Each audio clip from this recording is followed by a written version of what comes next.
Ọjọ́ bá pẹ́ títí ọjọ́ àpín o, bọ́nà bá jìnnà jìnnà àdópin o. Àti sáré àdópin aré, àtàtìjìyà àdópin ìyà o. Àti súnsún àti kan ògiri, ó má ti gbẹ̀yìn kọ́ lọ́tẹ̀ ìmọ̀ o mẹ́ni o. Ilé òní gbóná kárẹ́ ju omi kan lé, ayé òní kóró ká lọ sí ká ọ̀run o. Ayé náà la ó wà. Ìta ó fi ṣẹ́gun lójú àwọn ọlọ́tẹ̀. Ẹkún àkọjá òkùnkùn májìmọ́lẹ̀ fáwọn ọmọ Yorùbá. Ọjọ́ ayọ̀ súnmọ́lé o.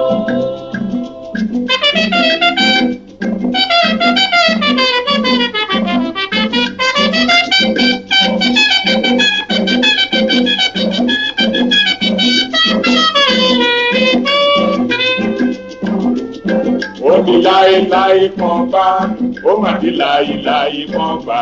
Yorùbá ò ní dọ̀bálẹ̀ ẹ̀fẹ́ nìkan, ó ní gbẹ̀yìn kọ́ lọ́tẹ̀ ìmọ̀ o. Yé ẹ̀dìdé dídé bí ológun. Ẹ bá jàgà sílẹ̀ o, ẹran tí a tọ̀ ọmọdọ́mọ. Kò ní sún wá, kò ní rẹ̀ wá, bá ó fi ṣẹ́gun. Ẹni tó dé ó sàn ju ẹni tìrẹ̀ ń bọ̀. Bẹ́ẹ̀ ni ò ní ní dúró. Kẹ́dúró gbọ̀n, kẹ́dúró gbọ̀n, kẹ́dúró gbọ̀n, gbọ̀n, gbọ̀n. Àgbàdo oníkan yóò bí ẹ bá sùn ẹgbẹ́. Ọjọ́ ayọ̀ súnmọ́lé o. Bí a bá kú tí a bá jí, a ó mẹ́ni rí ìfẹ́ràn ẹni. Ẹni bá ṣàìsàn wò ni yóò lè mọ iyì àlàáfíà. Bí a bá ṣaláìní ká tó wá ní, a ó mọ iyì bàbá ń fojoojúmọ́ jẹun adára. Ó ti pa fún Yorùbá tí í ṣe ọmọ Odùduwà bàbá mi òkè gàgàgà tí í ṣe lẹ́gbẹ̀ẹ́ lẹ́yìn aṣòótọ́. Odùduwà ó pè yín. Ọ̀yọ́, Ìbàdàn, Oǹdó, Ìjẹ̀ṣà, Ilé Ifẹ̀ o. Gbọ́ ohùn alóore, Odùduwà ló ń pè. Àkúrẹ́, Ọ̀wọ̀, Ìkàrẹ́, Ẹ̀yìn Èkìtì, Ẹ̀gbóhùn, Ifẹ̀ o. Gbọ́ ohùn alóore, Odùduwà ló ń pè.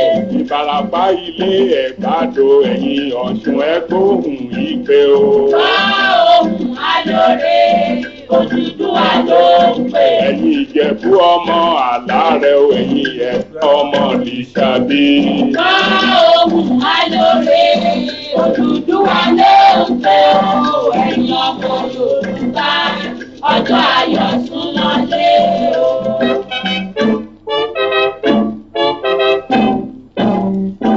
Tó mo fi tìdùnnú kí gbogbo ẹ̀yin ọmọ Yorùbá tí ẹ̀ ń wò mí káàkiri ayé ní jákèjádò gbogbo ayé tẹ́ ti ń wò mí. Mo fi tìdùnnú kí yín káàbọ̀ lẹ́ẹ̀kan sí i sórí ètò ìkànnì Bàbá Gbàgede Ìmọ̀ TV. Ìdùnnú kan wà ní orí ẹ̀mí mi tó jẹ́ pé tí mi ń bá kọ̀ǹtù ara mi Ọlọ́run má jẹ́ kó jábọ́. Ìdùnnú yẹn pọ̀ débi wípé láti àárọ̀ mi ò gẹ̀ẹ́tì ara mi rárá. Àmọ́ ẹ jẹ́ sáré yọ̀nàna kinní kan.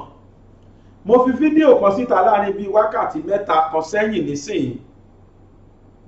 Ó dá o kẹ́ ẹ wo fídíò yẹn síwájú kẹ́ ẹ tó máa sọ̀sọkúsọ tẹ́ ẹ sọ o.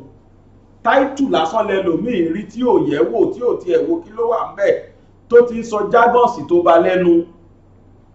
Àwọn kan dìde wọ́n sọ jágajàga lórí ọ̀rọ̀ olóyè Ìgbòho. Mo dẹ̀ gbé fídíò yẹn síta, mo dìbọ́ǹkì rúmọ̀sì tí wọ́n ń sọ. Àwọn èèyàn bẹ̀rẹ̀ sí ní sọ nọ́nsẹ̀nsì tó bá wọn lẹ́nu. Ó dáa kẹ́ ẹ lọ wo fídíò yẹn síwájú kẹ́ ẹ tó máa dájọ́, síwájú kẹ́ ẹ tó máa sọ̀rọ̀. Ẹlòmíì wo fídíò yẹn ó tún sì ń sọ fún mi pé why are you bringing out fake news? Fake news ìdá. Ní táwọn Yorùbá youth kìíní kan tí wọ́n sọ ó ní mo sọ, èmi dẹ́kan ní mo sọ gan, Koiki ló sọ. Ẹ lọ wo fídíò yẹn síwájú kẹ́ ẹ tó máa sọ̀rọ̀. Ìyẹn kọ́ lèmi fẹ́ sọ, yìí ò kàn mí, àmọ́ ni tí ò má rẹ̀ ran. Ẹ̀yin èèyàn mi, gbogbo yín ti ń pè mí látẹ̀kan pé ṣé lóòótọ́ ni, ṣé lóòótọ́ ni, lóòótọ́ ni, òdodo ní agbára Ọlọ́run bí mo ti ń bá yín sọ̀rọ̀ yìí. Arábìnrin wa tí wọ́n ń pè ní Lady K, pẹ̀lú ògo Ọlọ́run, ilé rẹ̀ ni ó sùn lálẹ́ yìí. Pẹ̀lú ògo Ọlọ́run, kò sùn agbo DSS lálẹ́ yìí mọ́jú o. Nítorí pé àti Lady K àti Saheed bí mo ti ń bá yín sọ̀rọ̀ yìí pẹ̀lú ògo Ọlọ́run, Ọlọ́run ti rìlíìsì wọn. Pẹ̀lúmi Ọlájẹ́ngbésì tí ń ṣe lọ́yà tó wà ní ìcháàjì kéèsì wọn. Ní àìní níbi aago 2:30 lọ́sàn yìí ni ó fi àtẹ̀ránṣẹ́ sí àárín àwa sọ̀rọ̀sọ̀rọ̀ tí a jẹ́ lórí Yorùbá Nation, a ní gúrùpù kan. Ibẹ̀ láti rí ìròyìn ayọ̀ yìí wípé àdúpẹ́ lọ́dọ̀ Ọlọ́run o, Ọlọ́run ti padà ṣògo o, wọ́n ti fi Lady K lẹ̀ o, pẹ̀lú ògo Ọlọ́run Lady K ò ní sùn lé DSS mọ́jú lé ní o. Mi ò mọ ibi tí ó sùn mọ́jú o, mi ò mọ ibi kíbi tọ́lọ́ ní kó wà o, àti ìrí bá sọ̀rọ̀. Kódà ẹnìkan nínú wa ti bá sọ̀rọ̀, ẹnìkan nínú wa ó ti bá sọ̀rọ̀. Tọ̀hún dẹ̀ ó ti pè wọ́n ti sọ fún wa pé lódodo Ọlọ́run ti rìlíìsì Lady K o.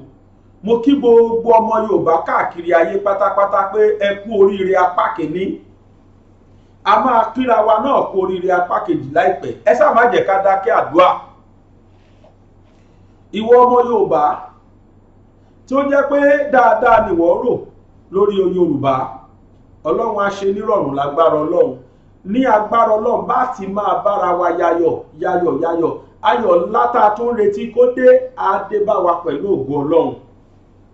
Mo fàsìkò yìí kí gbogbo ọmọ Yorùbá, mo fàsìkò yìí kí wa kú oríire. Mo wá fi àsìkò yìí mo fi kí Lady K ìfẹ́ Olúwa. Mo fi àsìkò yìí kí ọmọbìnrin náà pé ó kù fọmọnìyàn ṣe, ó kù sùúrù, ó kù faradà. Ní agbára Ọlọ́run, ní ìgbà tí ọbẹ̀ Yorùbá Nation bá jiná, òun náà á jẹ ń bẹ̀, á jàjẹ yó, á jẹ àjẹfi lọ́mọ lọ́wọ́ pẹ̀lú ògo Ọlọ́run. Oore dé ẹ̀mí pin, Ọlọ́run ò ní fi ṣe tí ẹ o.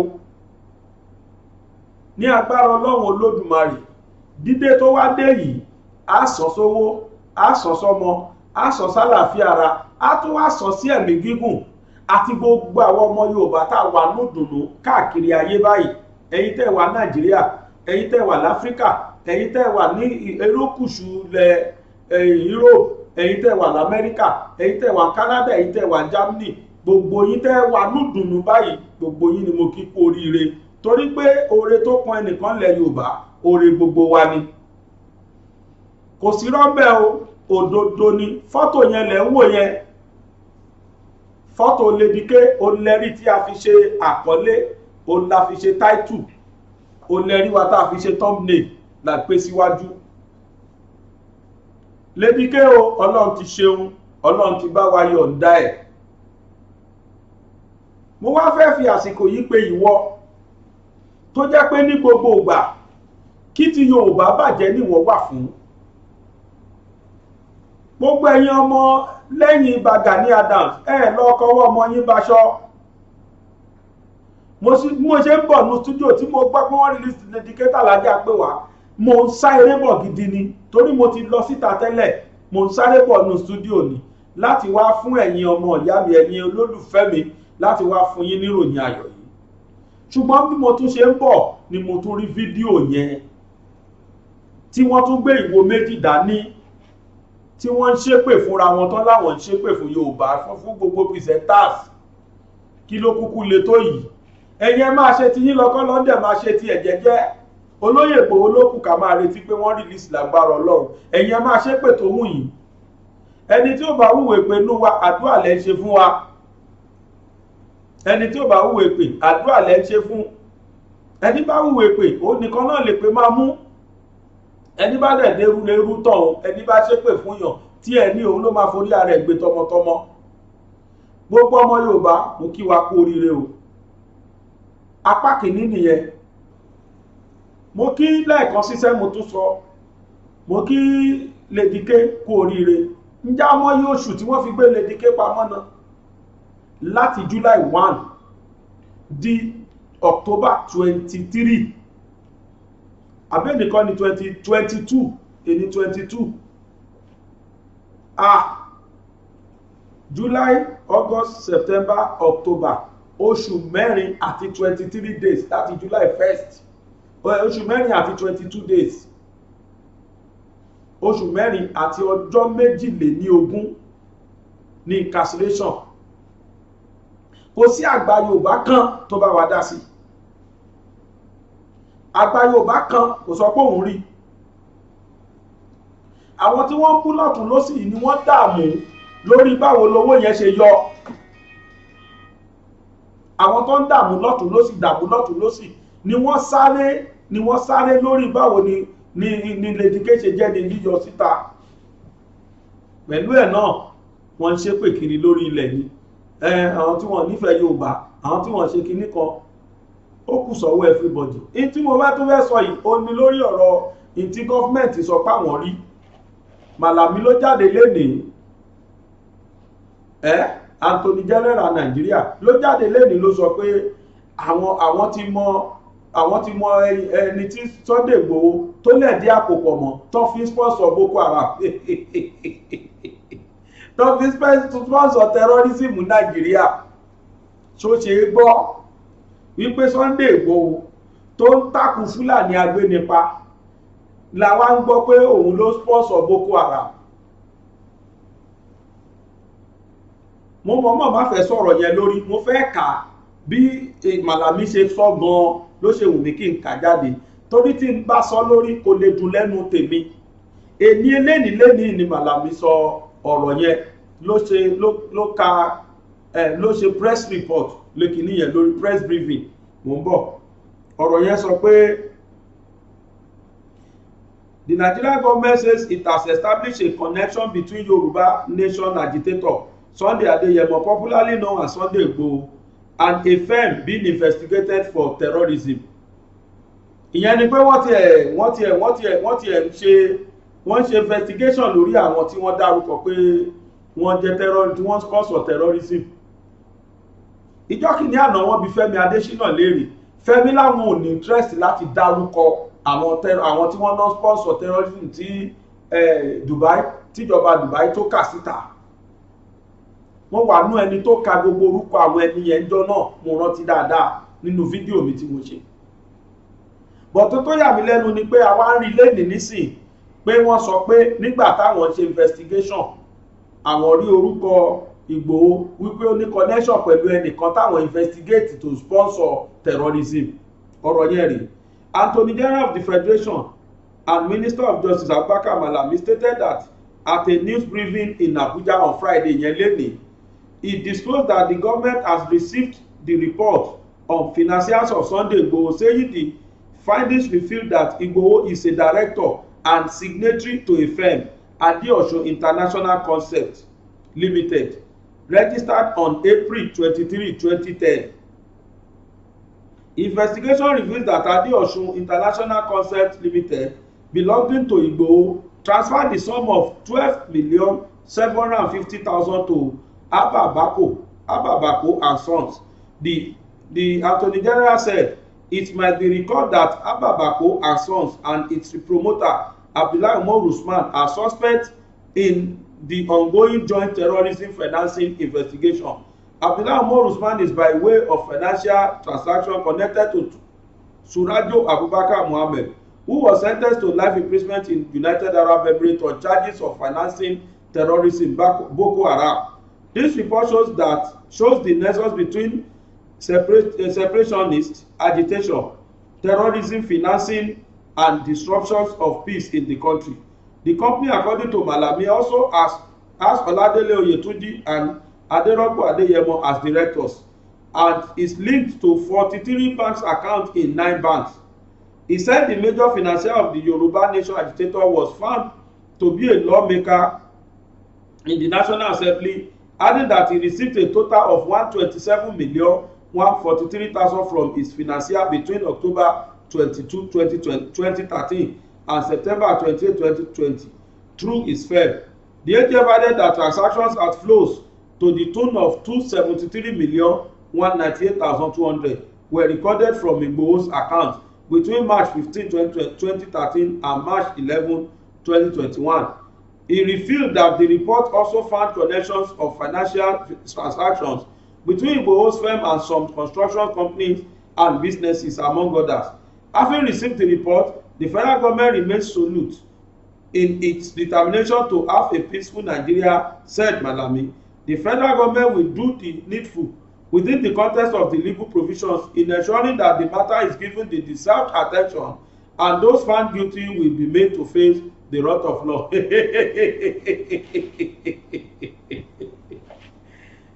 Ọ̀rọ̀ tó bá ju ẹkún lọ ẹ̀rín la máa ń fi rí.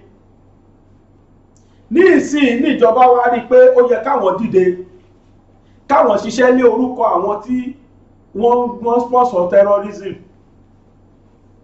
Gbogbo ìgbà tí wọ́n dárúkọ wọn láti Dubai ìjọba láwọn ò ní interest.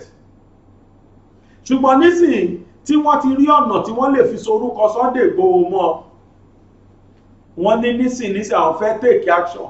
Ọ̀nà míì tí wọ́n tún fẹ́ báyọ̀ rèé. Ẹ̀yin àgbààgbà Yorùbá ó yá mo tún pè yín lẹ́ẹ̀kan sí. Ó ti yá o ojú yín lẹ lálẹ́ tẹ́ ń rí. Ọ̀nà míì tí wọ́n tún fẹ́ torí pé wọ́n rí pé gbogbo ọ̀nà táwọn pàpàtà dìbò ó ti win. Ọ̀nà tó tún fẹ́ fi líǹkì Sunday Igboho mọ́ terrorism lẹ́wọ̀ yìí o.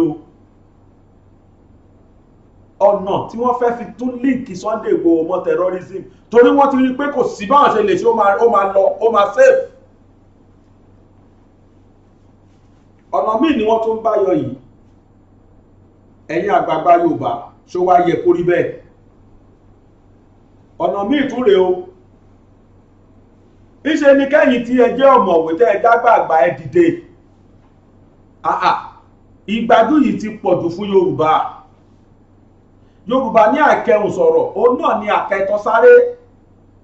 Téèyàn ò bá tètè sọ̀rọ̀ ní ìsìn ìta ń rò wẹ́rẹ́wẹ́rẹ́ yìí kékeré la ti pè kan rókò. Téèyàn ò bá pè kan ẹ̀ tó bá dàgbà tán agbẹ̀bọ̀. Ibi táwọn arábí ń bọ̀ ọ̀rọ̀ lọ yìí ibi tí wọ́n ń bọ̀ ọ̀rọ̀ lọ yìí wọ́n ti rí pé kò sí táwọn lè tó fi mú Igboho mọ́ gbogbo ọ̀nà ló fi win àwọn. Géèmù mìíràn tó gbé yọ yìí o. Ẹ̀yin tí ọ̀rọ̀ kàn nílẹ̀ Yorùbá tí ẹ bá lajú sílẹ̀ tẹ́ ẹ jẹ́ kí ọmọ Fúlàní tó jẹ lọ ó kù sí ọwọ́ yín. Àwọn wá mọ̀ pé nìkan jẹ́ bàkó kan nísìn. Nígbà tí wọ́n ti rí ẹni lọ bá wọn ọrọ̀ ṣe àrọ́dárọ́dá báǹkì ta ló ní báǹkì àkáǹtì lọ́wọ́. Kì í ṣọwọ́ sí CBN ní ló wà ní. Gbogbo allegations tí wọ́n sọ yìí tí wọ́n bá jókòó tí wọ́n ní kí CBN máa ṣe transaction kan dẹ̀ máa kọ́ ta ló fẹ́ mú wọn. Tòró dẹ̀ mi lójú pé gbogbo tó ń sọ ìpápátá ọwọ́ wọn ní iṣu wà ọwọ́ wọn lọ̀bẹ wà. Ihun tó bá wù wọn àrà tó bá wù wọn náà lè fi ṣúrọ. Àwọn ni wọ́n wà ní charge bank account ẹ̀dá. Gbogbo ọmọ Nàìjíríà pátá bank account oníkálùkù tó ń rán ọwọ́ wọn ló wà. Ẹnikẹ́ni tó bá ní làákàyè àti mọ̀ pé tó sọ yìí iṣẹ́ ọwọ́ wọn ọ̀nà míì tí wọ́n tún lọ gbà nìyí tí wọ́n tún fẹ́ fi mú Igboho ṣùgbọ́n lọ́wọ́n ọba ẹlẹ́dàá ò ní fún wọn mú in tó tẹ́ èmi lójú rèé. Àwọn làwọn èèyàn wọ́n lọ bí àwọn èèyàn pa ni wọ́n lọ ṣe bandit kiri. Ìjọba tó wà ń bẹ̀ yóò rí wọn wọ́n sọ pé àwọn rí wọn rárá wọn dẹ̀ sọ pé àwọn fẹ́ gbé wọn. Ṣùgbọ́n gbọ̀rọ̀ ti dọ̀rọ̀ Igboho nísìn wọ́n mọ̀ pé àwọn fẹ́ investigate. Ẹ̀yin àgbààgbà Yorùbá èmi ò ní àwọn èèyàn ní kán yé pè yín mọ́ bèbí náà ti stop láti máa pàgbàgbà tẹ́lẹ̀ ṣùgbọ́n tó tún ń bọ̀ tó ń rúgbó pọ̀ ẹ̀yin àgbààgbà lẹ́ní. ojú tọ̀rẹ́ mi ojú òtì mi ẹni yẹn gan lójú òtì. Yorùbá ní ìbànújẹ́ ńlá ló jẹ́ fún àgbàlagbà kí màjèsí sojú ẹ̀rọ ọ̀run. Ọ̀nà mìíràn tún bá bọ̀ yìí o, wọn ò rí ẹ̀sùn kankan kà sí Ìgbòho lẹ́sẹ̀ o. Èyí tí wọ́n ń bá bọ̀ yìí ó lágbára o. Ẹ̀yin àgbààgbà Yorùbá ẹ má sùn o. Ẹ̀yin ọ̀mọ̀wé ilẹ̀ Yorùbá ẹ dìde. Ẹ̀yin lọ́yà Yorùbá ẹ dìde. Èyí tí wọ́n ń bá bọ̀ yìí kò gbọdọ̀ ṣẹ o. Ntọ́ ń bá bọ̀ yìí ò gbọdọ̀ ṣẹ. Àgbà ntọ́ ń bá bọ̀ yìí o. Ọ̀rọ̀ yẹn ò tiẹ̀ ní mí ní rárá kò tí ń gbọ́ sétí. Etí gan ń ta ní mo ṣe ń kà mo mọ̀ ọmọ kà. Tí n bá fẹnu lásán sọ kò lè wúlò. Mi ì lè sọ dáadáa bí wọ́n ṣe sọ yẹn. Mi ì ní lè sọ bẹ́ẹ̀. Gbogbo àwọn tí mo kóòtù yẹn mi ì lè ha sórí kí n kóòtù ẹ̀. Mo dẹ̀ lè sọ lérèfé kí n panu, ṣùgbọ́n mo fẹ́ kẹ́yìn àgbààgbà mọ kúlẹ̀kúlẹ̀ ọ̀rọ̀ yìí ni mo ṣe kà síta. Géèmù tó tún bẹ̀rẹ̀ lénìí lẹ́ ń gbọ́ yìí. Géèmù tó tún ṣẹ̀ṣẹ̀ bẹ̀rẹ̀ lénìí ó lẹ́ ń gbọ́ yìí.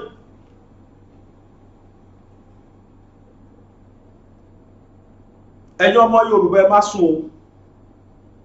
Ẹ jẹ́ ká tètè oníkálùkù gbogbo ẹnu tó oníkálùkù bá mọ̀ ká tètè ya máa pariwo síta. Ìgbòho kọ́ ló ní tán fi kàn o, allegation tán fi kàn yẹn irọ́ of highest order ni, kò rí bẹ́ẹ̀ o, irọ́ tó tóbi, irọ́ of highest order, mo tún sọ pé irọ́ of highest order ni. Irọ́ pátápátá is a lie from the pit of hell.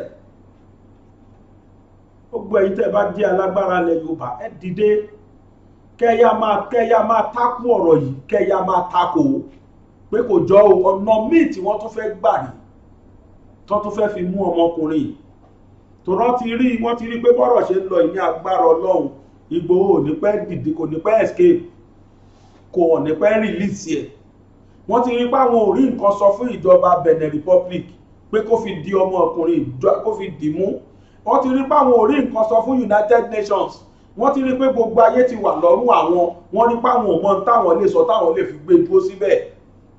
Despite the state of health tí ọmọkùnrin yìí wà, wọ́n mọ̀ pé nínú òfin nǹkan kan ò gbọ́dọ̀ ṣe, wọ́n gbọ́dọ̀ release ẹ̀. Wọ́n dẹ̀ ti rí pé Benin Republic government ti fẹ́ release ẹ̀ ni wọ́n ṣe ń gbé gbogbo ìgbésẹ̀ wèrè tán gbé yìí. Ẹ mọ̀ tí wọ́n ṣe fún Lady K tó padà release lẹ́nìí. Ó ṣe ń gbà kan wọ́n fi terrorism kàn. Gbogbo èèyàn ní terrorist lọ́dọ̀ wọn. Àwọn the real culprit, àwọn the real terrorist, wọ́n fi wọ́n lẹ̀ wọ́n arrest àwọn yẹn. Wọ́n ní káwọn yẹn máa lò gbèsè ayé lọ jẹ́jẹ́. Malami ẹ̀yìn kí lórúkọ ẹ̀ kí ló ń pe ọ̀gá Boko Haram yìí Gumi wà ń bẹ̀ o. Ó dá wọn lójú, wọ́n mọ̀ dáadáa pé Gumi ni sponsor terrorist. Wọ́n mọ̀ pé òun fúnra rẹ̀ gan gbogbo tó ṣe is an act of terrorism. Wọ́n arrest Gumi o. Ti Ìgbòho tó tẹ́lẹ̀ yìí ni wọ́n sáré fò mọ́ yìí o. Àwọn dẹ̀ ni wọ́n kúkú ẹ̀ ni wọ́n plan ẹ̀. Ẹ̀yin Yorùbá ẹ má sùn o, ẹ délẹ̀ ìwọ̀sí tó ga, ìbànújẹ́ tó ga ní tí wọ́n ṣe. Wọ́n ò gbọ́dọ̀ succeed lórí ẹ̀ o. Èyí tí wọ́n sọ ìkíṣe ti Ìgbòho, àwọn ni wọ́n ní Central Bank lọ́wọ́, àwọn ni wọ́n ní gbogbo àkáǹtì ẹ̀dá lọ́wọ́. Gbogbo ẹni tó wà Nàìjíríà pátá àkáǹtì àwọn ọwọ́ wọn ló wà. Gbogbo transaction tó ń sọ ìtàn fi déètì sí tán fi déètì, ṣé wọ́n lè jókòó kọ́ kúkú ẹ̀ fúnra wọn ni? Àwọn ni wọ́n ṣe é. Tó bá rí evidence to prove, torí tí wọn ò bá ti ṣe kán succeed ni wọn ò ní jáde kán máa ṣe press briefing tí wọ́n ń ṣe yìí. Wọ́n ti mọ bí táwọn bá sí, wọ́n ti mọ bí táwọn fẹ́ yọ. Ojú gbà mí tí fún gbogbo ẹ̀yin Yorùbá tẹ̀ ṣe support àwọn arábí. Ojú gbà mí fún tí fún yín fún gbogbo ẹ̀yin ọmọ Yorùbá tẹ̀ ṣe support wọn tẹ̀ torí àjẹbánu tẹ̀ rí jẹ lọ́wọ́ wọn. Ojú gbà mí tí fún gbogbo yín. Ojú tì mí fún gbogbo yín. Ṣé ẹ ṣe làákàyè ẹ̀ríran ẹ̀rí táwọn arábí ìdánwò ni? Ẹ̀rí pé wọ́n fẹ́ bá ti Yorùbá jẹ́ kanlẹ̀ ni. Ẹ̀yin tẹ́ ń ṣépè fún yàn, ẹ̀yin tẹ́ ń gbéwò kiri, ẹ̀yin tẹ́ ń yọ̀wò tẹ́ ń ṣépè. Ó rèé olóńṣẹlẹ̀ tẹ́ ń rí yìí, ó sì ń bọ̀ àkọ́ ẹ̀yin náà, wọ́n ń bọ̀ lọ́dọ̀ yìí. Gbogbo ọ̀nà tó ní kálukú bá mọ̀ ni kó bẹ̀rẹ̀ sí ní sàbáyì. Torí míì ni wọ́n ń bá bọ̀, géèmù míì ni wọ́n tún ń ṣe yìí. Géèmù míì rèé o, géèmù míì rèé, ìmí ló tún rúgbó bọ̀ yìí o. Wọ́n sàfẹ́ bá ọmọkùnrin ìkànlẹ̀ Ọlọ́run dẹ̀ ní fún wọn ṣe, àfi tó bá jẹ́ pé Ọlọ́run bá kọ́ ló pọ̀ mọ́ gbèdìde lókù. Ètí mo rí kà tí mo rí gbọ́ yìí irọ́ tó tóbi láti inú náwá ni, kì í ṣe ọ̀rọ̀ Ìgbòho. Àwọn ni wọ́n plant, àwọn náà ṣiṣẹ́ yẹn. Ọ̀nà míì tí wọ́n tún fẹ́ gbà fi mú Ìgbòho ni. Ọlọ́run á ṣe dáadáa fún wa. Kódà ibi tí inú yẹn ń bí mi dé, mi ìmojú tí mo fi dé ní studio, ọ̀dọ̀ ìdùnnú ó papọ̀ mọ́ ìbínú náà ni mọ́ bànújẹ́ ni. Ṣùgbọ́n mi ò rí sí ntọ́ sọ ìkóṣẹ̀ṣẹ̀ kò lẹ́sẹ̀ lẹ̀. Níṣẹ́ ni kí àwọn àgbààgbà àwọn aláṣẹ ilẹ̀ Yorùbá tètè dìde kó tó di pé wọ́n tàn ká, kó tó di pé wọ́n fẹsẹ̀ múlẹ̀. Bọ́n ṣe gbé yọ yìí, tá a bá tètè láwọn tó dìde mọ́, tá a tètè láwọn abẹnugan, tá a tètè láwọn lọ́yà. Barrister Fẹ́mi Fálànà, mo fàsìkò ìpè yìí, mo dẹ̀ fàsìkò ìbẹ̀ yìí. Ẹ bá wa rí sí ọ̀rọ̀ yìí, ẹjọ́ ẹ̀yin tẹ́ ẹ bá ń wo fídíò ẹ máa bá mi share ẹ̀. Bóyá Ọlọ́run á ní kó dé ọ̀dọ̀ Barrister Fẹ́mi Fálànà. Èyí tí wọ́n tún gbé bọ̀ wá bá Yorùbá rèé o. Tó ń gbé bọ̀ wá bá Yorùbá rèé o. Èmi ò dẹ̀ rí sí nítorí pé kò yẹ kó rí bẹ́ẹ̀, kò ṣeé gbọ́ sí etí. Àwọn èèyàn tí wọ́n ní wọ́n ń gbéra wọn pa, àwọn èèyàn wọn ni wọ́n ná pa ìmọ̀ye èèyàn náà. Ẹ wá sọ pé pẹ́pẹ́sẹ́ kan ó lọ sọ kìíní kan 127 million kan níbo ní transaction yẹn dà. Where is the receipt? Tí wọ́n bá dẹ̀ fi anything yọ, tí wọ́n bá mú anything jáde bí evidence, àwọn ni wọ́n tó jókòó ṣiṣẹ́ torí pé àwọn láláṣẹ lọ́wọ́ yìí, àwọn ni Central Bank wà lọ́wọ́ ẹ̀. And Central Bank can do and not do to anybody's account. Ṣáwọn tí wọ́n tán lè block account látọ̀dọ̀ wọn ní kò sí kan tí wọn ò lè ṣe. Gbogbo tí wọ́n ń ṣe ìpápátá láti tó fi intimidate Sunday Igboho sí ni against 2023 òní tó ń ṣe yìí. Ẹ̀yin àgbààgbà Yorùbá, òun mi kẹ́sùn o, kò mi kẹ́sùn o. Ẹ jẹ́ ká dìde gìrì o, ká dìde gìrì, ká dìde gìrì, ká dìde gìrì. Gbogbo géèmù tí gbogbo wọn jọ ń play yìí, ṣé báwọn làwọn ń gbowó tí wọ́n ń jí gbé tí wọ́n tún ń gbé lọ tó tún lọ ń yí tó ń gbé lọ síbi tó ti yá. Gbogbo owó olówó tí wọ́n gbà tí wọ́n recover padà, kí náà fi ṣe? Mínísítà fún ètò iná, mo rí ní àìpẹ́ yìí nísìn tó sọ pé pẹ́pẹ́sẹ́ kan o, bí wọ́n ṣe ń yáwó yẹn dá, àwọn yá nítorí future àwọn ọmọ ni, kódà àwọn ọmọ tí wọ́n ti bí làwọn ṣe ń yáwó yẹn, làwọn ṣe é bọ́ sétí. Owó tẹ́ máa yátọ́, tẹ́ máa tún gbé padà, tẹ́ máa jí gbé, tẹ́ tún máa gbé padà lọ lóyìnbó. Ìyẹn ni kí ni Ìgbòho ṣe bí àwọn kan tó sọ pé wọ́n yé ṣe mọ́ kó tí ẹ̀ bá wọn dá sọ̀rọ̀ lù, ní tó ti ẹ̀ sọ ni pé kí Fúlàní yé pa wá mọ́. Ẹ wá sí ìlú wa, ẹ wá gba owó wa, ẹ ṣiṣẹ́, ẹ kó owó wa, revenue wa, ẹ kó lọ sí Àbújá, ẹ lọ máa pín. Wọ́n dẹ̀ sọ pé dandan àfi kí Yorùbá gba nation tiẹ̀, ẹ wá sọ pé kinní kan. Ẹ gbọ́ ọkọ̀ tí Fáṣọlá sọ, ṣó ṣe é gbọ́ ni? Ṣó ṣe é gbọ́? Mò ń bọ̀, nínú ẹ̀gbọ́n tó wí. Ìyàwó lábẹ́ ààrẹ ní orúkọ ìjọba àpapọ̀, ìyẹn kìíní. Ààrẹ dẹ̀ máa ń sọ fún wa pé ó dá òun lójú, ó dẹ̀ dá wa náà lójú wípé nítorí ẹ̀ ń bèrè pé ṣó tó torí ẹ̀ wípé ó dìgbà tí a bá lọ tán kí iṣẹ́ tá à ń ṣe àti àwọn ìgbésẹ̀ tí a gbé kó tó bẹ̀rẹ̀ sí ní yọ.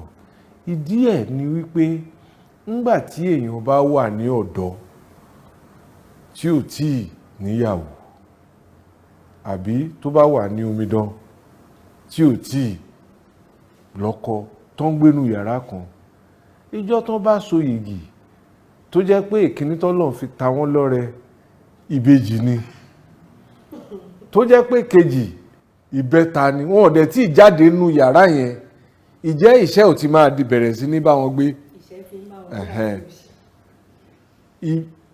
Amáyédẹrùn tó di dandan fún wọn tó bá fẹ́ kó nú ìṣẹ́ ni pé kán lọ gba ilé tó ní yàrá méjì àbí tó ní yàrá mẹ́ta. Àpẹẹrẹ ẹ̀ nìyẹn.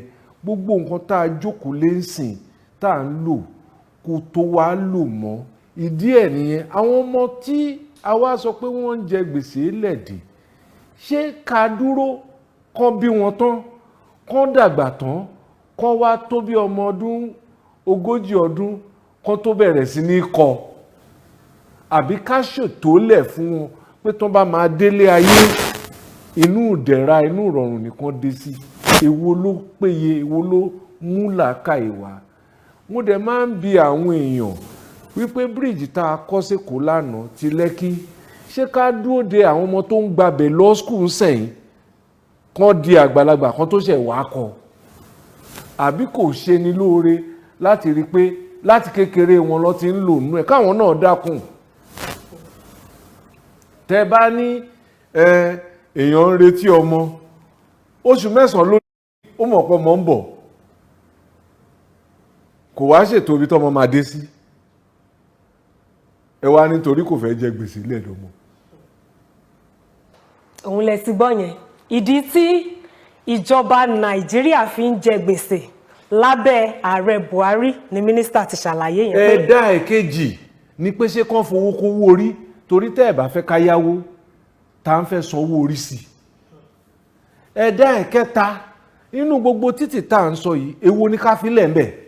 ṣé ẹ ti gbọ́ ìbéèrè yẹn èwo ni ká má ṣe. ìbéèrè yẹn ẹ dáhùn ẹ lójú òpó bbc.com/yorùbá pé èwo ni kó má ṣe nínú mẹ́tẹ̀ẹ̀ta wọ́n ti fún wa ní ọ̀nà àbáyọ mẹ́ta lórí ọ̀rọ̀ gbèsè tí Nàìjíríà ń jẹ. a dẹ̀ rí ọ̀rọ̀ ààbò ẹ̀rí tó ń ra ọkọ̀ tí wọ́n fi ń jagun lófurufú tó ń pè ní tòkánù wọ́n ra bọn wọ́n ra irinṣẹ́ lé àti ṣe ètò ààbò yìí ó wà nínú owó tí wọ́n yá náà wọ́n ń ṣe ètò ọkọ̀ ojú irin látijọ́ yìí títí ò lè pẹ́ títí ò ní dá tí ò bá sí ọkọ̀ ojú irin tá a máa fi kó àwọn nǹkan tó wúwo nǹkan tó yìnbó ṣe ọkọ̀ ojú irin nìyẹn káyé kó gẹdú káyé kó èso káyé kó màálù káyé kó rẹsì ẹ̀wà lórí títì àti epo rọ̀bì tá à ń gbé lórí títì ó ń ba títì jẹ́ orí ọkọ̀ ojú irin ló yẹ kán wà àyáwó láti bẹ̀rẹ̀ sí ní ṣe náà ni ṣé ká dá a dúró àbí àwọn èèyàn á sanwó orí sí i nítorí nǹkan tó ń ṣẹlẹ̀ ń bí náà ló ń ṣẹlẹ̀ ní gbogbo ìlú tí à ń lọ inú káwọn aráàlú sanwó sí i àbí kí ìjọba kó yáwó $23 trillion kò ń ṣe. ẹbẹ́ nù kan tó dẹ̀kù nísìn ó ní kí wọ́n máa fi ọmọ Nàìjíríà kọ̀ọ̀kan yáwó ẹnu kéèyàn dẹ̀ máa rìn lọ kí ṣàìní kó wá bá ẹni pé what's your name kó wo olúwẹ̀ kò ní kó ní kó wọnú mọ́tò wọ́n ti fi ẹ́ yáwó àbí ẹnu bá oníkálukú ìyàwó tó Nàìjíríà dẹ̀ ló kù á ní choice lọ báyìí oníkálukú di criminal àwọn ọmọ tí wọ́n tó jẹ́ criminal wọ́n fi wọ́n lẹ̀ wọ́n lọ mú wọn àwọn tó jẹ́ ọmọ tí wọ́n tó jẹ́ real criminal wọ́n fi wọ́n lẹ̀ wọ́n lọ mú wọn láìpẹ́ láwọn ọlọ́pàá kó àwọn kan tó jẹ́ pé ẹni tó ṣe òun lóore tiẹ̀ làwọn pláàni fún pé káwọn jí gbé ojoojúmọ́ ní tó tiẹ̀ tó fọ́ níjọ ẹ̀jẹ̀ tó já yín sí kan láìpẹ́ yìí tírẹ́ẹ̀nì tó ń lọ láti Kaduna lọ sí Àbújá àwọn bandits yóò wá wọn lọ skul mọ́ o skul ti sú wọn nísìn èyí tó dẹ̀ tún kù ni pé inú tírẹ́ẹ̀nì ni wọ́n bá dì ẹ̀yin tẹ́ ẹ bá wọ tírẹ́ẹ̀nì ẹ̀ tún ṣọ́ra o ẹ̀yin tẹ́ ẹ wọ tírẹ́ẹ̀nì Nàìjíríà lọ́wọ́ yìí ẹ̀ ṣọ́ra odindi sẹ́nétọ̀ former sẹ́nétọ̀ Kaduna State Shehu Sani òun ló sọ̀rọ̀ ẹ pé kódò òun wà ní tírẹ́ẹ̀nì Ọlọ́run ló yọ fọ́tò tírẹ́ẹ̀nì yẹn lẹ̀ ń wò yìí fọ́tò tírẹ́ẹ̀nì yẹn ó lẹ̀ ń wò yìí bí wọ́n ti ṣe yìn níbọn ṣó dáa kó rí bẹ́ẹ̀ ọ̀nà àwọn bandit yẹn yọ sí àwọn wọ́n dẹ̀ tágẹ́ẹ̀tì driver tírẹ́ẹ̀nì yẹn wọ́n bẹ̀rẹ̀ sí ní yìn níbọn tó jẹ́ pé Ọlọ́run ló yọ wọ́n ní tí wọ́n fẹ́ ṣe ni pé kí driver yẹn kú kí tírẹ́ẹ̀nì yẹn dúró káwọn wá kó gbogbo àwọn mọye coaches tó wà lára tírẹ́ẹ̀nì kí wọ́n wá kó gbogbo èrò yẹn èèyàn bíi 100 àbí nǹkan kan tó máa wà nù tírẹ́ẹ̀nì kí wọ́n kó gbogbo wọn kí wọ́n wá máa pe àwọn ẹbí wọn pé kí wọ́n wá san ransom èló lẹ́rù kan máa gbà àwọn ẹni ńláńlá dẹ̀ wà ń bẹ̀ èyí tí àwọn yẹn ń ṣe tí wọ́n lọ́fẹ̀ẹ́ kò sẹ́ni tó rí wọn o kò sẹ́ni tó mú wọn Ìgbòho tí ò ṣẹ̀ tí ò rò ní wọ́n sáfẹ́ mú délẹ̀tẹ̀ pé àwọn máa lẹ́yìn ẹ̀ Fẹ́mi Fani-Káyọ̀dé ń sọ láìpẹ́ yìí ó sọ with confidence ni wípé wọ́n rọrùn sí Ìgbòho lílọ tóun lọ investigate Ìgbòho wọ́n fi stop ogun abẹ́lé kejì tó yẹ kó ṣẹlẹ̀ Nàìjíríà lẹ́nu ẹ̀ tó yẹ kó rí bẹ́ẹ̀ láìṣẹ̀ láìrò tí ò ní ẹ̀ṣẹ̀ kankan. Àwọn ọmọ tí wọ́n ní wọ́n ń gbáwọn èèyàn pa lójoojúmọ́ tí wọ́n rí kan ṣe sí ọ̀pẹ́lọpẹ́ báwọn eléyìí tí mo fẹ́ fi wọ̀n yìí ọlọ́pàá arrest wọn tọ́lọ́pàá ọba arrest wọn ni wọ́n á máa ṣe gbé wọ́n dẹ̀ ṣe lọ. Ẹni tó ràn ẹ́ lọ́wọ́ tó jí gbé wọ́n ṣe ń jí àwọn èèyàn gbé every time láwọn ọmọ tí wọ́n lẹ̀ máa bá bẹ̀. Ní tí mò ń sọ rí ẹ wò. We are starting straight on with very pathetic case, a case of a cousin who actually masterminded the kidnap of his cousin. This young man, Abubakar Haliru from Zaria, has a cousin known as Binta Mohammed, age 48 years. Binta, who clearly has got a filial relationship with Haliru, has been a pillar of support to Haliru. Gave Haliru a loan, a soft loan, to purchase 4 tricycles for his personal use. Haliru is expected to simply pay back these loans over time. At a point, Haliru, clearly not intending to return to pay back this loan, lured this relative of his out of Zaria on the pretense that she should accompany her to somewhere where accompany him to somewhere where he's about to collect, where he's going to collect money, and in that process simply handed over Binta to a gang of kidnappers based in Galadimawa Forest in Jiwa local government area in Kaduna State. Having handed over Binta to this gang of kidnappers, he gave a very strict instruction that they should make as much money as they can from her, and at the end of that, make sure she is killed. Na kai yayata daji ne gurin kidnapper suka kama ta. Ga mana sunanta. Sunanta Binta Muhammad. Me tsakaninka da ita? Tana bi na kuɗi miliyan 1.4. Kuɗin na me ne? Na keke napep ne da ta bani loan wanda ya rage ban gama biyan ta ba. To me dalilin da yasa ka kai ta wajen kidnappers? Sai rai ne kawai gaskiya. Na kai ta ne dama in suka anshi abin da suka ansa ni ma su bani wani abu sai in samu in biya ta kuɗinta da take bina.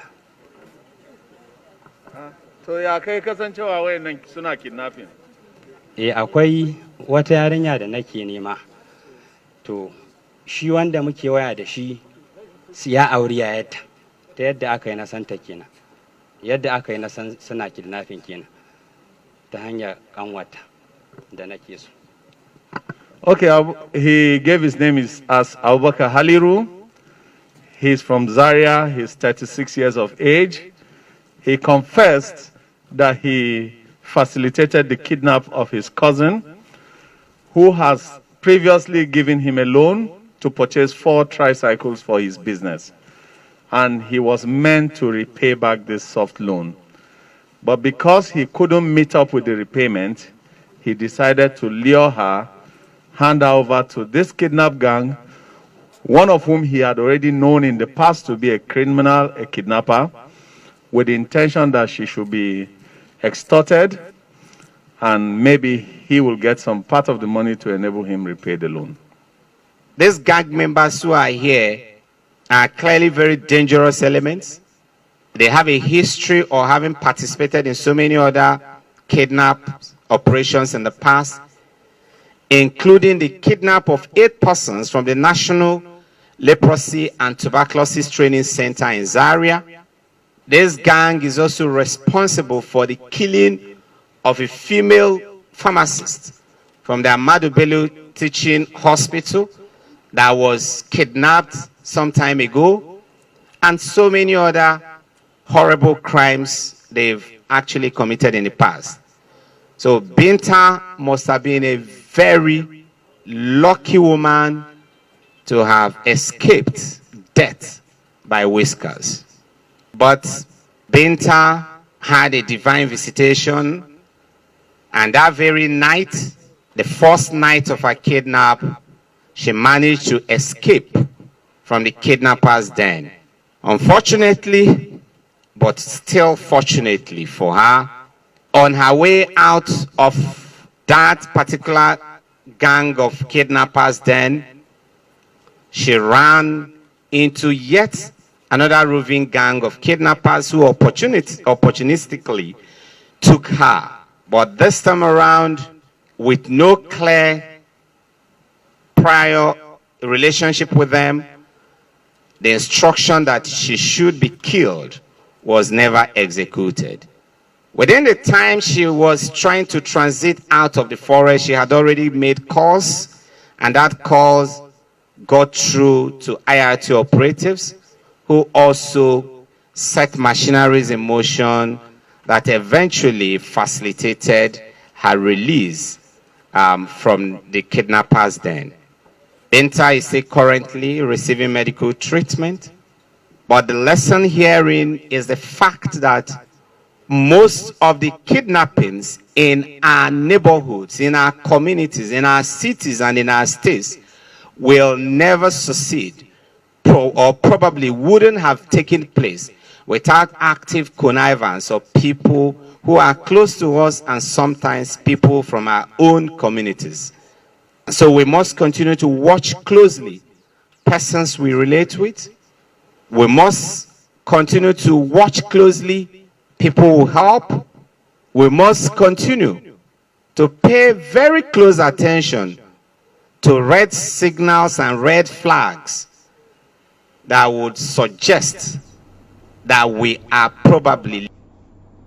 Ìtú táwọn ọmọ tí wọ́n ń pa olèrí yẹn wọ́n rí gbogbo àwọn eléyìí o àmọ́yé wọn àní tírẹ́ẹ̀nì ló dẹ́kù tí wọ́n tún yìnbọn wọ́n ti ṣe ti jet ti fighter jet yẹn ti tán báyìí tírẹ́ẹ̀nì ló tún kù ní táwọn ọmọ tí wọ́n ń ṣe kiri rẹ̀ Gumi wà ń bẹ̀ wọ́n arrest ẹ o oníkálùkù wọn wà ń bẹ̀ tàyé rí wọn ṣe nǹkan kan sáwọn yẹn Ìgbòho ṣáá ni wọ́n fẹ́ bá kanlẹ̀ Ọlọ́run ọba òdẹ̀ ní fún wọn ṣe ní agbára Ọlọ́run ọba wọn ò ní rí ṣe wọn ò ní succeed pẹ̀lú ògùn Ọlọ́run Yorùbá ò ní padà dẹrú irú orí wa ò ní padà dẹrú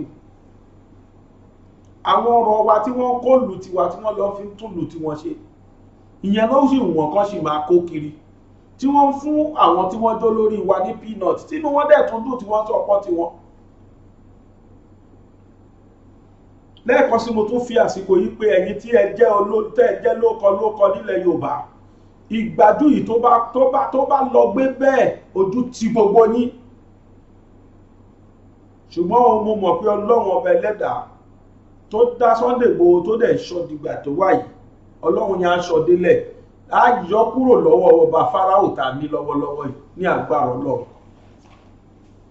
tó lẹ́ẹ̀kan sí mo kí wa kú oríire ṣùgbọ́n bá gbára Ọlọ́run ọba bá ṣe máa kíra wa kú oríire ti Sunday Igboho náà rè pẹ̀lú ògo Ọlọ́run ní ìgbà táyé bá rò kó ti tán gbà mí Ọlọ́run abá dẹ̀ gbé ìrànlọ́wọ́ ẹ̀ dìde Ọlọ́run ọba gbé ìyanu ẹ̀ dìde bó ṣe máa rí nìyẹn pẹ̀lú ògo Ọlọ́run ìtò dẹ̀mí lójú ni pé inshallah mutulatila máa jókòó ní orí iṣẹ́ àyè máa wá tún congratulate gbogbo ayé pé a kú oríire tó lóyè Igboho ó ti wà ní ó ti kúrò ní Benin Republic ó ti kúrò láhàámọ́ ìtàwọn ṣe bẹ̀rẹ̀ ìyẹrẹmọdé lásán ni ìtọ́sẹ̀ tún sọ lẹ́nu ara wọn jáàsì lásán ni mọ́yé tán ti sọ lọ́dún yìí ìlúkà kan náà sọ pé gbogbo ẹni tó bá sọ̀rọ̀ Yorùbá nation àwọn máa sọ wọ́n di terrorist nígbà pariwo lé wọn panu mọ́ òun náà ló ṣe yẹ kí gbogbo àjọ gbóhùn sókè nísìn gbogbo ẹ̀yin tẹ́ jẹ́ presenters àti gbogbo anybody gbogbo kòtò ní kálukú bá mọ̀ kájọ máa fi pariwo lé wọn lórí sí pé kò sí tó jọ o torí ọ̀nà míì ni wọ́n tún fẹ́ gbà yọ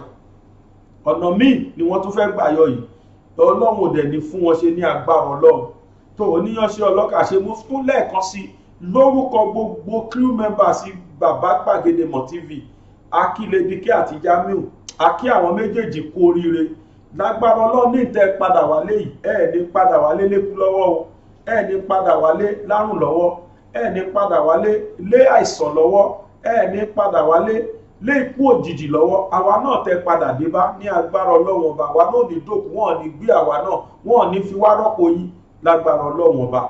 Nígbà tí ọbẹ̀ Yorùbá Nation bá wá jiná, gbogbo alájọ máa jẹ́ lájẹ papọ̀, tá a máa jẹ́ lájẹ yóò tá a tún máa jẹ́ fi lọ́mọ lọ́wọ́ pàápàá ní agbára Ọlọ́run. Àti gbogbo ẹ̀yin tẹ́ ń wò mí tẹ́ ń ṣàmì lọ́wọ́lọ́wọ́ yìí, gbogbo yín náà àdúrà tí mo ṣe ìjọ máa mú wa papọ̀ ni pẹ̀lú ògo Ọlọ́run. Tó níyànṣe ọlọ́kà ṣe, gbogbo ẹ̀yin tẹ́ bá mi fìfẹ́ jẹ́ náà gbogbo yín lẹ ṣe lágbára Ọlọ́run. Ló bá dẹ̀ ṣe ń jẹ́ tí Lady K bá ti rẹ́dì láti bá wa sọ̀rọ̀, èmi kìíní pẹ̀lú ògo Ọlọ́run máa gbé fídíò ẹ̀ máa tún gbé wá. Bó bá possible tẹ́ bá fẹ́ bá sọ, tó bá kó possible fún mi láti ṣe bẹ́ẹ̀, máa connect fóònù ẹ̀ máa ní kẹ́ bá sọ̀rọ̀. Tí ó bá wá possible conversation tá a bá jọ ní tàbí tí àwọn tó bá sọ̀rọ̀ bá jọ ní, máa gbé wá fídíò ẹ̀ náà tó bá dé ọwọ́ mi máa gbé wá, máa jẹ́ kẹ́yìn èèyàn wò. Ṣùgbọ́n kò nídìí kẹ́ máa pè mí kẹ́ máa bi mí mọ́ pé ṣé lóòótọ́ ni, òótọ́ ni mo confirm ẹ̀ pé òdodo ni Ọlọ́run ti ṣeun ní agbára Ọlọ́run. Wọ́n ti release Lady K àti Jamiu. Ó wá kù pẹ̀lú ògo Ọlọ́run, ó kù ìránṣẹ́ Olódùmarè kan tó kù tí Ọlọ́run ọba ń wà lẹ́yìn ẹ̀, òun náà ni Sunday ọmọ Adéyẹmọ, Sunday Igboho. Láìpẹ́ lágbára Ọlọ́run, a máa rẹ́rìn ayọ̀, a máa kọrin ayọ̀ lé lórí. Ṣe rí ìwìkúwì tá ilé ìwì wọ́n wí dànù sí àpò ara wọn, kò ní ṣẹlẹ̀, kò ní ṣẹmọ́ lára. Ó ti rí bẹ́ẹ̀ ní agbára Ọlọ́run bó ṣe máa rí nìyẹn. Àwọn Christian wá ní Jésù Olúwa wa, yóò Muslim wá ní Inshallah bikudratila. Mo kí gbogbo yín o, gbogbo ojú tó wò mí lé pápátá ni mo kí. Tí wọ́n bá wá rí pé ó yẹ kó subscribe fún channel kó fẹ́ dára wa, gbogbo tí wọ́n kọ subscribe sí kó bá tẹ̀, tó bá dàbí orí Facebook ni wọ́n ti wò, gbogbo tí wọ́n kọ follow sí kó bá wa tẹ̀, tó bá dé orí Instagram ni ìwọ náà bá wa tẹ̀ tó kọ follow sí yẹn kó follow wa kó dára wa. Instagram channel Instagram handle wa òun náà ni Baba Gbagedemo _22. Lórí YouTube Baba Gbagedemo TV, lórí Facebook Gbagedemo with Aláwìyé Báyọ̀. Àwọn channel wa mẹ́tẹ̀ẹ̀ta tí a wà rí lórí social media. Ẹ darapọ̀ mọ́ wa kẹ́yìn náà dára wa. Ẹ tẹ notification bell, mo gbàgbé kí n sọ yẹn, tẹ notification bell ní ibi YouTube yẹn. Tẹ bá tẹ àgbẹ̀ option wa, ẹ sá tẹ all, ẹ ti dára wa nìyẹn. Anytime tí fídíò bá ti gorí gbá, ẹ máa rí wò lẹ́sẹ̀kẹsẹ̀. Tó níyànṣẹ́ ọlọ́kà ṣe gbọ́ ìtẹ́ bá fẹ́ jẹ́ tèmi, gbogbo iná làkí làdúpẹ́ lọ́wọ́ ẹ̀. Èmi náà ni Aláwìyé Adébáyọ̀ Àbúrò ọmọ bàbá tíṣà lábẹ́òkúta tí gbogbo yín mọ̀ sí Baba Gbagedemo ló tún fẹ́ kan sọ fún wa wípé a kú oríire ní o, ó dàbọ̀.